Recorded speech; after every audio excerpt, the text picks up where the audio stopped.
Hello student, तो कैसे हैं आप सब। आज के टॉपिक में हम बात करेंगे फाइनेंशियल सर्विसेज इंस्टीट्यूशन ब्यूरो के बारे में। आप सबने बैंक बोर्ड ब्यूरो के बारे में तो सुना होगा। इस बॉडी को बैंक बोर्ड ब्यूरो को रिप्लेस करके बनाया गया है। यूपीएससी ने बैंक बोर्ड ब्यूरो पर 3 बार क्वेश्चन पूछा था, 2017, 2019 एंड 2021।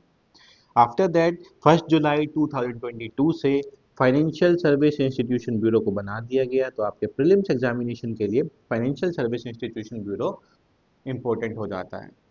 यह एक नया वीडियो है, इकोनॉमी की सीरीज में हम कर रहे हैं। सारे different different kind of concept मैं डिस्कस कर रहा हूँ, तो आप उन वीडियो को भी जाके देख सकते हैं under the play list of economy series. Okay, तो चलिए शुरू करते हैं। Financial service institution bureau. Financial service institution bureau के बारे में सबसे पहले मेजर बात देख लेते हैं है क्या क्या। ये एक गवर्नमेंट की बॉडी है जो सेटअप की हुई है under the department of financial services, under the ministry of finance के under, department of financial services के अंडर ये आता है। दिस बिकम इम्पोर्टेंट कि किस मिनिस्ट्री के अंडर आता है financial service institution bureau, ministry of finance.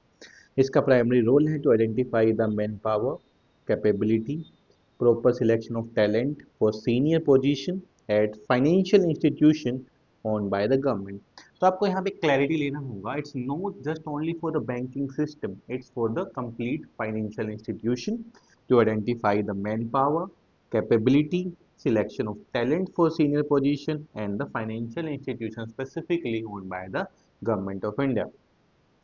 इसने रिप्लेस किया है बैंक बोर्ड ब्यूरो को, which was declare as a incompetent authority, जिसको इनकॉम्पिटेंट अथॉरिटी डिक्लेयर किया गया।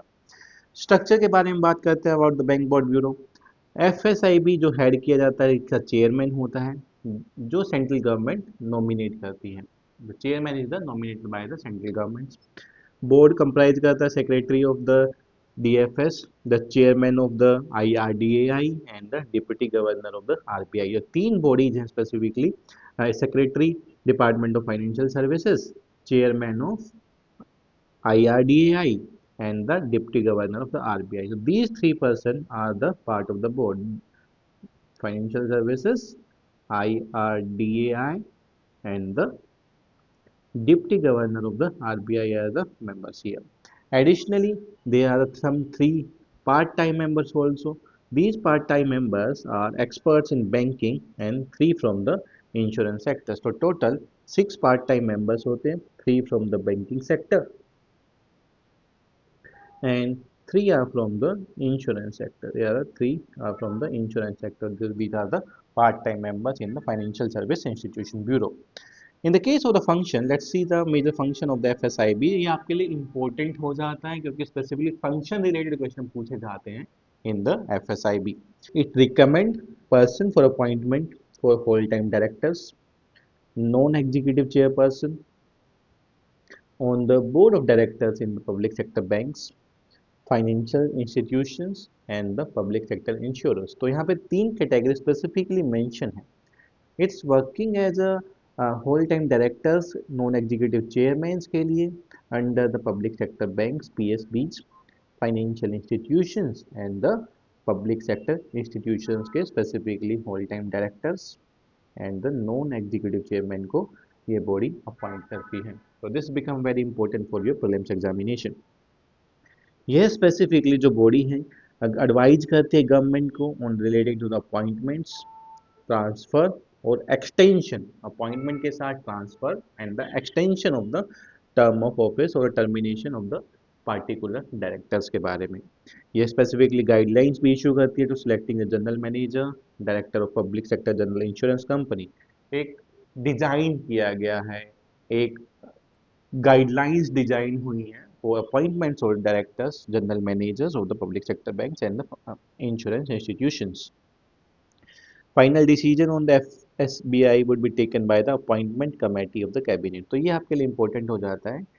जो ये बॉडी है स्पेसिफिकली अपॉइंट की जाती है एंड उसका फाइनल डिसीजन जो होगा अपॉइंटमेंट ऑफ कैबिनेट कमेटी जो बनी हुई है, that will be the final decision maker कि उसको इम्प्लीमेंट करना है कि नहीं करना है। ये रिकमेंडेड बॉडी है, implemented by the appointment committee of the cabinet and जो हेड किया जाता है हमारे प्राइम मिनिस्टर के द्वारा। So this line is also become important for your examination। In the next case, let's see more।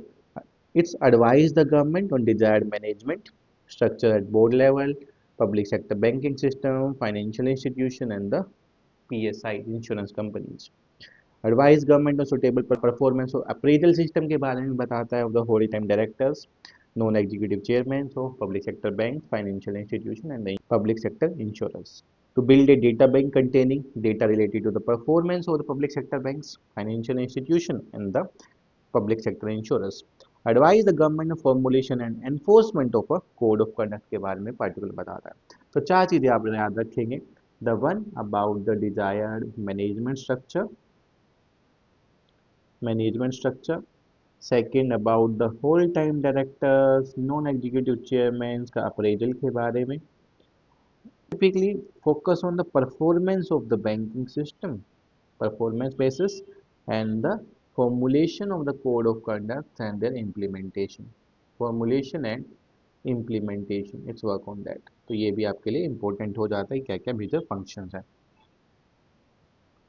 Next देखते हैं. It also advise the government on evolving suitable training and development programmes क्या क्या होते हैं. ये सब बैंकिंग सिस्टम, फाइनेंशियल इंस्टीट्यूशन और insurance company को ये बिजनेस स्ट्रेटजी और कैपिटल रेजिंग प्लान्स के बारे में भी बताता है. तो इनमें से कोई भी स्टेटमेंट्स अगर आता है आपके एग्जाम में तो that's become important part of your examination. Specific consideration of the competent authority क्या है, फाइनेंशियल इंस्टीट्यूशन, इंश्योरेंस क्या है. After the consultation with the regulator concern with that bank and the financial institution और insurance. कोई भी decision FSIB ले रहा है तो it take the decision with respect to the particular bank, उनके साथ मीटिंग करके, उनसे कंसल्टेशन करके, रेगुलेटर से कंसर्न करके, लाइक इंश्योरेंस में आईआरडीएआई से, बैंकिंग सिस्टम में आरबीआई से कंसल्ट करके फाइनल डिसीजन लिया जाता है एंड गवर्नमेंट को रिकमेंड किया जाता है. So this is about the Financial Service Institution Bureau. So there is a question for you. You guys can answer this question. जो जो हमने पढ़ा है उसके बारे में बताएंगे. With reference to the FSIB, consider the following statements. FSIB function under the Ministry of Corporate Affairs, responsible for senior executive public sector chairman. Final decision recommended is taken by appointment committee of cabinets. FSIB also advise the government on the business strategy and the capital raising plans of financial institution. Which all statements are correct here? तो आप इसका answers बताएंगे मुझे comment section में. This complete questions from our discussion. What is the answer? You can mention in the comment section. And you can also watch the other video recorded on economy for the particular topic. This is very important for your prelims examination. Now let's be in the next video. Thank you.